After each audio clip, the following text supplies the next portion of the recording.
특히나 이제 코인베이스 투자 같은 거에서도 꽤 큰 역할을 하셨던 분이다 보니까 이분이 이제 하시는 이야기에 대해서 시장에서 굉장히 중요하게 반응을 하는 것 같습니다. 안녕하세요. 주말 잘 쉬셨는지 모르겠네요. 미국 정부 비트코인 매입설이 또 다시 나오고 있습니다.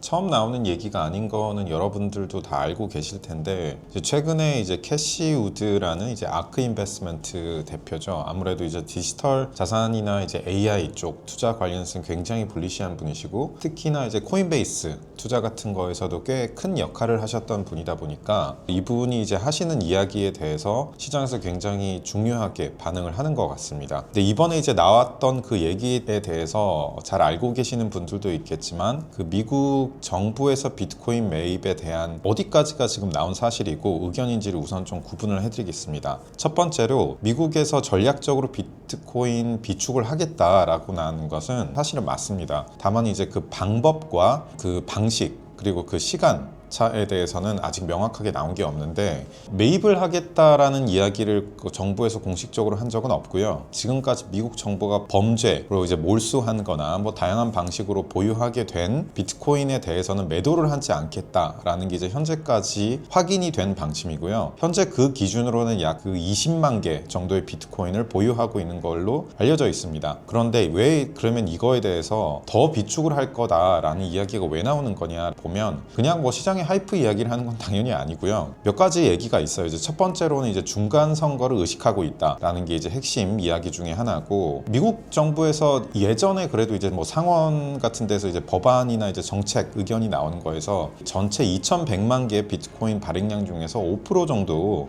100만 개 정도 비트코인을 보유할 거다라는 목표에 대한 이야기가 나온 적이 있었어요. 근데 그걸 기준으로 봤었을 때 캐시 우드 대표가 이번에 하는 얘기는, 만약에 현재 20만 개인데 100만 개 정도를 보유하려면 꽤나 간극이 있기 때문에 전략적으로 5% 정도를 지향한다라고 하면 전략적으로 지금 이제 매입해야 되는 움직임도 있어야 되는 거 아니냐라는 게 이제 핵심 주장에 놓은 거입니다. 근데 이제 그 부분에 대해서는 뭐 아직 확인된 바는 확실히 아니고, 현재까지 이제 의견으로 보시면 될 것 같은데, 뭐 중간 선거도 이제 올해 있다 보니까 여러 가지 이제 의식적인 측면에서 이런 그 공격적인 행보가 있을 수 있다라는 것을 좀 더 가능성으로 보고 있습니다.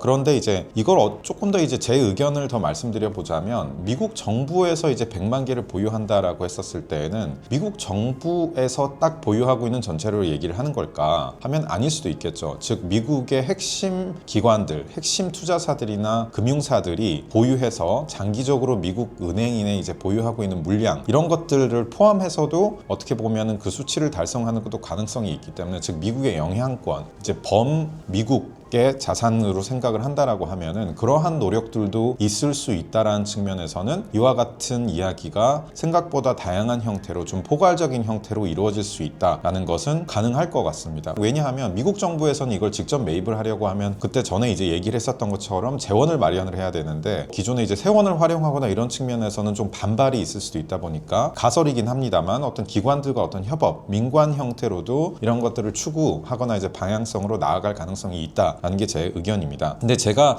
이 부분을 보면서 좀 미국의 뭐 최근에 이제 거시적 행동으로 훨씬 더 이제 그 팬 아메리카니즘, 즉 그 미국 패권주의를 이제 확대를 하는 것들과 좀 연결을 해서 생각을 해볼 수도 있는데, 미국은 뭐 아시다시피 요즘에 영토나 이제 서구 측면에서의 영향력을 굉장히 확대를 하고 있고, 스테이블 코인을 통해서도 미국의 이제 금융 패권주의도 강조를 해나가고 있는 상황입니다. 그런 관점에서 이제 한 가지 우리가 살펴봐야 되는 게, 미국이 현재는 이제 채택하고 있지 않지만 그 세계 2차 대전 이후에 1971년까지 근본주의를 선택을 하면서, 그때 미국이 이제 금의 최대 보유국으로 성장을 하고, 그 이후로 어떤 이제 중앙은행 사이에서도 그 금을 보유했을 때에는 국가 재정 안정이라던가 신뢰를 훨씬 더 높일 수 있는 형태의 그 자산으로서의 지위를 확실하게 더 레벨업을 하게 된 게 금본위제였었습니다. 하지만은 뭐 현재로서는 이제 그걸 채택하고 있지 않지만 여전히 많은 중앙은행들이 금을 보유하고 있고, 금을 보유했을 때 그 가질 수 있는 지위나 안정성은 확실히 인정을 받고 있죠. 그 측면에서도 미국은 현재까지도 금의 최대 보유국이긴 합니다. 중앙은행 보유량만 비교했을 때는 전 세계의 한 23% 정도를 보유를 하고 있고, 전 세계 이제 매장량으로 봤었을 때는 한 4~5% 정도를 가지고 있습니다. 그래서 그런 관점으로 봤었을 때는 미국에서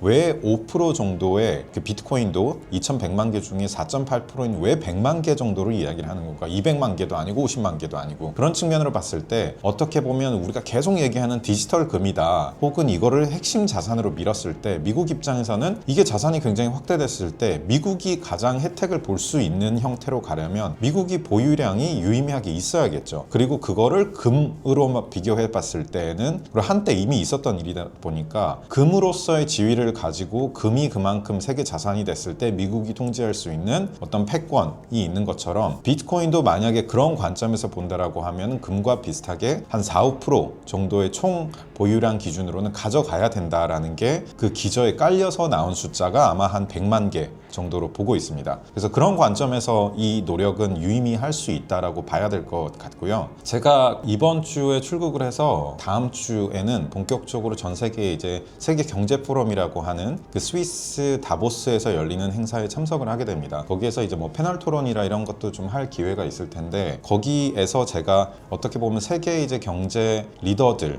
혹은 이제 정치 경제 이제 리더들이 모여서 훨씬 더 이제 큰 관점에서 어떻게 올해는 운영이 돼야 되는가, 어떤 정책 방향, 규제 방향으로 보고 나오고 있는 새로운 모든 변수들을 고려했을 때 어떤 방향으로 가야 되는가에 대한 이제 정책적인 방향성, 뭐 세부적으로 뭐 합의가 되는 건 아니지만 그 방향을 논의하고 진단해 볼 수 있는 그런 중요한 그 기점이 될 포럼이 다음 주부터 한 4일간 공식적으로 진행이 되는데, 거기 가서 작년에도 그랬었지만 비트코인이나 가상자산 혹은 디지털 자산들에 대한 이야기가 유의미하게 오갔기 때문에 올해에도 거기에서 이제 세부적으로 어떤 이야기들이 나오는지, 물론 언론사를 통해서도 이제 미디어를 통해서도 굉장히 많이 나오겠지만 저도 어떻게 됐던 이제 가상자산 관점에서 훨씬 더 좀 볼만한 이슈들이 있는지를 좀 자세히 살펴보고, 현장에서도 제가 막 여건이 된다라고 하면 세부 내용들을 정리를 해서 공유를 드릴 수 있도록 하겠습니다. 아무래도 이제 정책과 규제와 이와 같은 전 세계 매크로와 분리가 될 수 없게 이제 되고 있는 그런 메소드 옵션 시장으로 가고 있다 보니까 그런 이제 세계 정책의 움직임도 잘 살펴보면 좋을 수 있을 것 같아서 그런 부분들도 잘 살펴보고 오도록 하겠습니다. 일단 열심히 해보고 있는데 부족한데도 이제 많이 봐주셔서 감사하고, 저도 조금 더 이제 좋은 내용으로 어떤 보답해드릴 수 있는 방법이 있을지 살펴보도록 하겠습니다.